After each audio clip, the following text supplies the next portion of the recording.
Hello, everybody, it's Tim here again for another movie review, this time for Smile. Now, Smile is a film that actually got, I believe, pretty positive reviews from critics, and most horror audiences seem to like the movie. So overall, from 1 to 4, how did I feel about this movie? I'll go ahead and say it. I'll give it a solid 3 out of 4. I thought this was a good movie.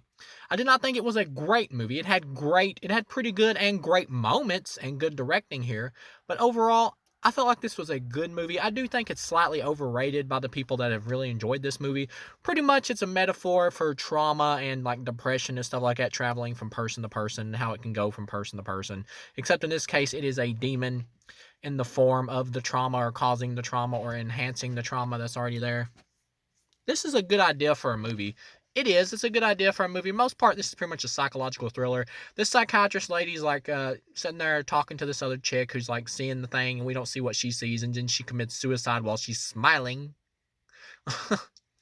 And then it's like a metaphor for the trauma passing on to the other person. But really, it's this supernatural demon. And every time she walks by, every now and then they'll have like somebody in the background like doing the smile thing and all that, like trying to add eeriness to it.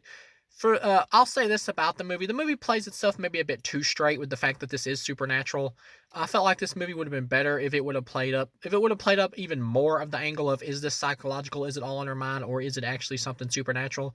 To be honest, I think it would have been even better if this movie ended like completely ambiguous without you even knowing whether it was supernatural or not. I think that probably would have worked better. Overall, though, the woman who plays the psychiatrist chick in this, she does a great job. She pretty much carries the whole film. You got her like sister character in here, and you find out that the psychiatrist girl, woman, or whatever, like when she was younger, her mom had mental problems, and she like tried to commit suicide, and but she survived barely, and she was like telling the girl to like call the police to get her help, but she didn't because she was so scared and she was terrified of her mom, so she chickened out and didn't call the police for help. So that's been scarring her ever since, and she's been like trying to help other people with other types of trauma. So, good character setup, good character backstory. We find out little bits and pieces about it throughout the movie until the end when it explains everything. The creature, it's like some kind of demon thing. It just appears in different forms of different people who are just constantly smiling at this chick just to try to drive her crazy, to make her think she's crazy, and to make everybody around her think she's crazy. So it can mentally wear her down until it gets to the point where it can possess her. And the only person that really tries to help her or be with her on her side is Kyle Gallner, who is the cop. Um, you find out later on in the movie that there's like this black dude though who actually survived the creature, because before it had a chance to kill him, he went and murdered somebody else and passed it on to somebody else who happened to be there to see it, instead of waiting for it to make him commit suicide and then passing on to the person that was around to watch it. Another flaw of all these types of like demon movies is, of course, why doesn't the woman, the psychiatrist chick, and once she finds out it's a demon, why doesn't she just like go to a church or ask like a preacher for help to do some kind of like exorcism or something like that, or exorcise the demon to get it away? Like, obviously, even the most hardcore atheist would be like, well, obviously this is a demon after I've done my research. So I don't care how hardcore of an atheist you are. If you really come in contact with a demon, you're going to go to the church for help, or a church, or some type of spiritualist or something. I mean, wouldn't you call in a professional? That's never made sense to me in these types of movies. Like, that would automatically be like the second or third thing I do once I've faced the reality of the situation. Kyle Gallner, he's good in here. He does a good job, but once again, the movie's pretty much all carried by this main psychiatrist chick or whatever who plays the psychiatrist. I don't know the actress' name, but she does a great job. You get the scene from the trailer where she's like getting ready to drive off in her car, and her sister like comes outside, and you think she's gonna talk to her. Whoops! It's a jump scare where the head just like swings down in front of the camera, or whatever, or in front of the window, her window, with a smile on his face.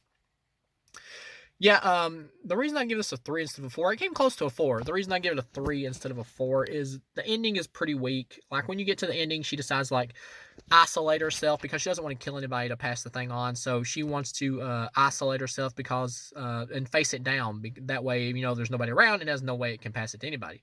So she like goes to her old house where she used to live, where her mom committed suicide, and it's there, and it appears in the form of her mom, and she faces it down and beats it in the head with this kerosene lamp or whatever, and causes it to burst into flames. And the actual look of the demon, once you actually see it, it's not that great. It looks kind of a little goofy. It looks like a young Marilyn Manson or something, but like with an extended body that's taller than normal. It looks okay. Like, it's creepier when it's just like a bunch of different people smiling. That's what I'm saying. I don't really think you needed to like show a demon in this. I think this movie works better when it really focuses on the drama of like nobody believing the girl and all that. That's when this movie really excels. And for the most part, or the big chunk of the movie, this really isn't a horror movie. For a lot of it, it's a very like more subtle, suspense driven, like psychological drama, really, almost for a lot of it. That's probably the reason critics are liking it. But yeah, for most of it, it is that more than a horror flick. So I can see some people maybe finding this boring because of that. If you're a hardcore horror fan, you just want more horror. But I'm open minded to any idea. So for me, I liked it. I thought that also that the drama part was the most interesting part of the movie. I think this movie honestly would have been better without even all the supernatural demon stuff and all that, and just played itself to where it was ambiguous and just been like its own film or whatever, and not try to like set up a franchise like it does in the ending. You get to the ending, and she's like leaving after she set the creature on fire and all that. And she's like going back to see Kyle Gallner and confessing to him about she's sorry that she ever broke up with him and all that. And he plays like the ex boyfriend, and she has this new man in her fiance who's this black dude who once she like confesses to him everything that's going on, he's just like you're weird, you're crazy, he just doesn't believe her. Which at the same time, that's understandable. Like if somebody came to you like if my wife came to me and confessed that she was seeing these things and all that, I wouldn't believe it was supernatural. But at the same time, though, unlike the black dude in this movie, I would be open minded to want to help my wife, and I'd be willing to go with her and do whatever it took to make her feel better, regardless. So I would be on her side, unlike the fiance in this, who's just kind of an asshole, or just kind of wanting to get a scapegoat just to get away from her. But yeah, or just not to deal with it. But yeah, it gets to the ending, and she's like driving to see Kyle Gallner, and then all at once everything just like fades away, and then you find then that Kyle Gallner starts smiling and running after her, and you find out she never left the place she was in, her old mother's house. She never left it.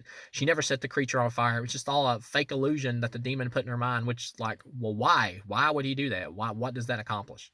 Is it just to traumatize her more? I mean, why did he need to do that to traumatize her more?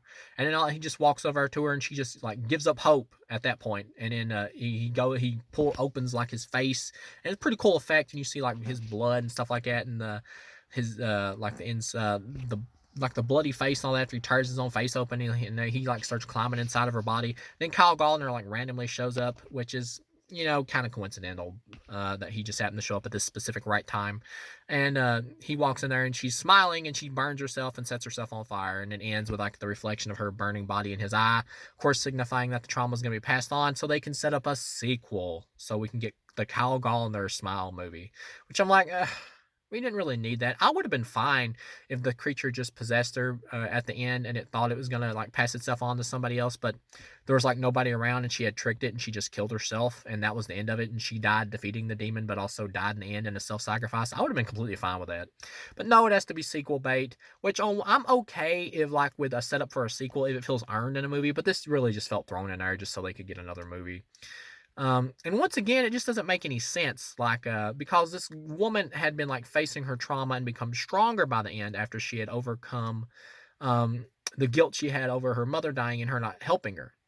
But then she just gives up automatically as soon as she realizes it was a trick by the demon. And once again, why would the demon go through this big elaborate of a trick just to wear her down more? Because she was already like pretty wore down to begin with. I mean, why even wear her down more? Like, how wore down does she have to be? It just seems like a bit too elaborate just to set up for another movie. But yeah, uh, and also it just feels a little weak because if you're dealing with a story about mental illness, it should be somebody overcoming mental illness. It should be something more positive about how you can overcome trauma and stuff like that, and not have to be boxed into it. And just to have a typical horror movie ending of like, oh, there's gonna be a sequel. It's like, whatever. I mean, that's so weak for this type of movie. But yeah, overall, 3 out of 4. I liked it. It was good. I liked Barbarian better than this, to be honest.